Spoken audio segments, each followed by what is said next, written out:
Bienvenue à vous qui me rejoignez pour ce premier tutoriel. Mon nom est Charles-Édouard et cette vidéo a pour but de vous donner des conseils de base pour rapidement améliorer vos vidéos.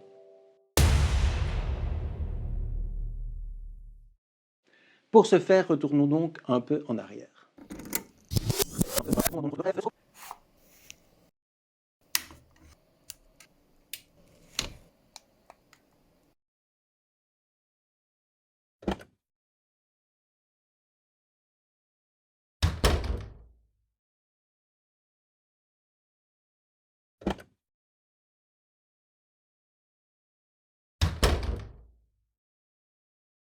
Veuillez m'excuser, vous pourriez mettre votre masque, s'il vous plaît? Oui, veuillez m'excuser, je vais le mettre tout de suite.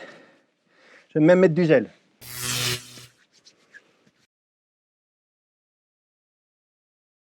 Eh bien, voyons voir s'il y a déjà des gens connectés.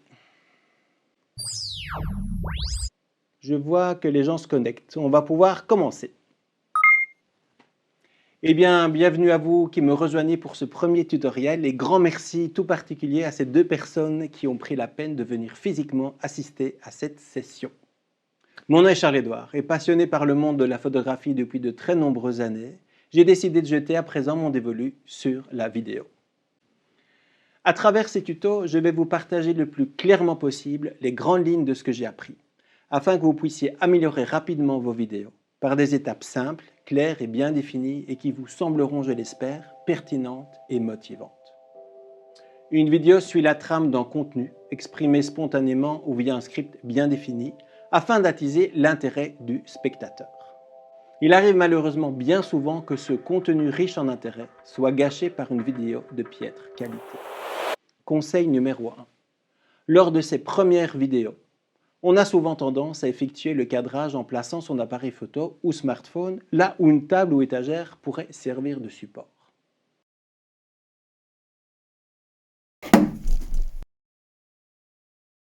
Il est pourtant si facile et je dirais même primordial d'avoir une plus grande liberté dans son cadrage. Le trépied est la parfaite option pour cela.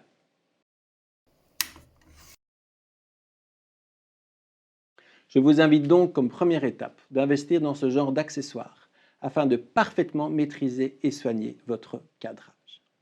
Conseil numéro 2. La vidéo peut sembler parfois trop sombre ou trop éclairée.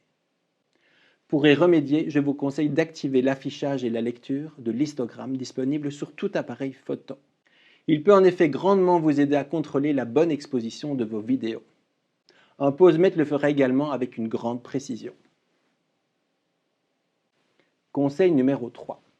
La couleur de vos vidéos peut paraître parfois trop chaude, jaunâtre, ou trop froide, bleutée.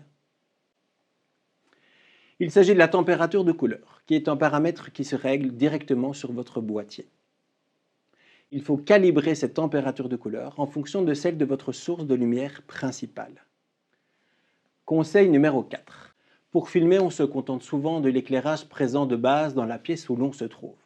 Il sera toujours plus aisé d'avoir recours à une source de lumière spécifique permettant un certain contrôle de l'intensité lumineuse et garantissant une température de couleur stable et définie.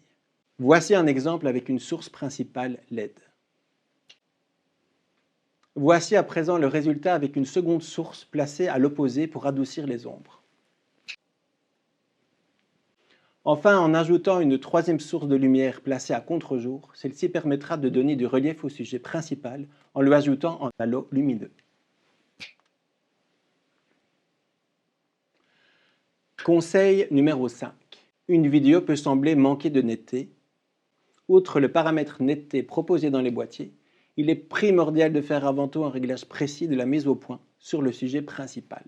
Le focus picking pourra vous aider à contrôler ce réglage. Le paramètre ouverture de votre caméra pourrait également jouer un rôle très important pour faciliter cette mise au point, par le choix délibéré d'une profondeur de champ plus grande. Mini pause pour m'assurer que tout semble clair jusqu'ici? Ah, ben parfait alors, merci, on va continuer. Conseil numéro 6. Vous trouvez qu'il y a parfois trop de résonance dans la bande-son de votre vidéo? Vous pouvez déjà tout simplement placer des draps ou des plaids à gauche et à droite du sujet principal pour en atténuer ces résonances. Conseil numéro 7. Toujours concernant le son, Celui-ci vous semble parfois trop sourd, manquant de précision. Le micro de la caméra est souvent trop éloigné et de qualité limitée. Pour y remédier, un micro déporté, comme un micro-cravate avec transmetteur, ou encore un micro-canon sur trépied, pourront améliorer grandement ce point. Conseil numéro 8, toujours concernant l'audio, via votre software de montage vidéo, des outils de base vous permettront de facilement améliorer le rendu de votre son. Un léger renforcement des basses fréquences dans la voix, ou encore l'atténuation du souffle dû au micro ou ventilateur de l'éclairage. Conseil numéro 9. Vous n'avez pas d'endroit dédié pour vos vidéos, avec un fond propre et soigné. Je vous invite alors à vous initier au fond vert et à l'utilisation de la méthode Green Key. Cela vous permettra de gérer facilement et librement votre fond avec un traitement vidéo simple. Voici un exemple avec un fond uni. À présent, nous allons y ajouter une ombre portée. Nous avons à présent l'incrustation d'une photo. Et pour terminer, le rendu avec une photo animée. Conseil numéro 10. N'oubliez pas, chaque petit détail peut faire la différence en apportant un élément important au rendu final de votre vidéo. Un léger maquillage permettra de limiter la brillance de la peau. Merci Christine. Le choix de vêtements, texture comme couleur, pourra également améliorer la cohérence de vos vidéos. Sans doute pas le meilleur exemple. Voilà donc quelques méthodes de base qui devraient vous permettre d'améliorer étape par étape vos prochaines vidéos.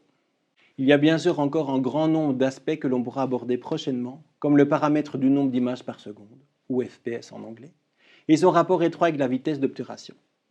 L'ouverture et son impact sur la profondeur de champ, la distance focale, la base du montage vidéo, comme la gestion du Green Key par exemple, ou encore l'utilisation d'un gimbal pour les vidéos plus dynamiques. Voici un rapide résumé des sujets abordés aujourd'hui. Le cadrage, l'intensité lumineuse, la température de couleur, les sources de lumière dédiées, le focus, la résonance du son, les micros déportés, les effets post-traitement au niveau de l'audio, le Green Key et le maquillage et le choix des couleurs et textures. Et bien voilà, si vous avez apprécié ce premier tutoriel, s'il vous a aidé à découvrir certains concepts, s'il vous a motivé à aller plus loin dans vos explorations, dans votre passion, eh bien libre à vous de liker, de partager cette vidéo et de vous abonner à ma chaîne pour suivre mes prochaines diffusions. Cette vidéo n'était qu'une introduction. N'hésitez pas à m'envoyer vos commentaires et questions afin que je puisse au mieux y répondre dans mes prochains tutos, en détaillant, par exemple, avec beaucoup plus de précision, l'un des points abordés dans ce tutoriel. Voilà, un grand merci à vous pour votre écoute et intérêt, et à tout bientôt. Ciao! C'était vraiment impressionnant, vous ne trouvez pas? Tout à fait. Et c'était vraiment très, très intéressant.